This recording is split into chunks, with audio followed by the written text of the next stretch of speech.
दोस्तों नमस्कार. मी प्रणित खांडेकर, प्रॉपर कोकणातून बिलॉंग करतो, एसलीपीएस हेल्थ ॲडवायझर. आणि आता आपण आहोत घागर तालुक्यातील वेळणेश्वर या गावी. एक खूप सुंदर रिझल्ट आपण घेऊन आलोय. माझ्यासोबत आहेत मिस्टर रवींद्र पोळेकर काका, आणि आपण त्यांच्यासाठी काय ट्रीटमेंट केली होती, काय गुण आलाय आपल्याला ते आपण व्यवस्थित समजून घेऊ. काका, तुम्हाला नक्की काय त्रास होता? मला हे संपूर्ण पायाची दोन्ही बाजून शिरा टाईट व्हायची आणि पूर्ण उभा राहायला व्हायचं नाही आणि बसता नाही यायचं नाही. याच्यामुळे या डॉक्टरांमध्ये वाद यायचे डॉक्टर. आणि ते दुखत असताना मला चालताना पण त्रास व्हायचा.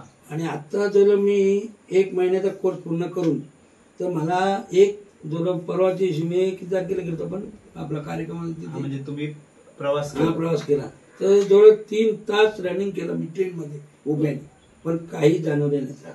आणि तिथून येऊन परत मी पुण्याला गेलो.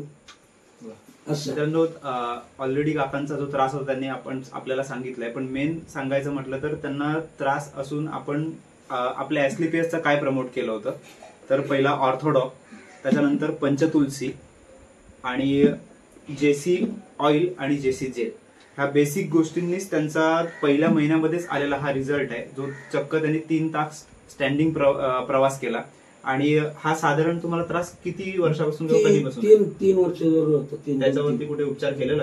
हे डॉक्टरनी फक्त डॉक्टर केलं. मग त्याच्यावरती रिझल्ट वगैरे काय? रिझल्ट वगैरे तात्पुरती 15 दिवसापुरती यायचा थोडा, परत त्याचं आहे तसंच. ओके. मित्रांनो, आत्ताच आपण खूप छान रिझल्ट पाहिलाय, जो चक्क कंटिन्यू त्रास असणारा 3 तास प्रवास सुद्धा करू शकले 1 महिन्याच्या कोर्समध्ये. आता अजूनही ट्रीटमेंट चालू आहे. असेच खूप सुंदर रिझल्ट घेऊन आपण तुमच्यासोबत पुन्हा येऊ. आणि स्पेशली ज्यांच्यामुळे हा रिझल्ट आहे ते म्हणजे आपल्या एसलीपीएस वेलनेसचे जनक डॉक्टर संजीव कुमार सर यांना खरंच मनापासून धन्यवाद देतो. Thank you so much.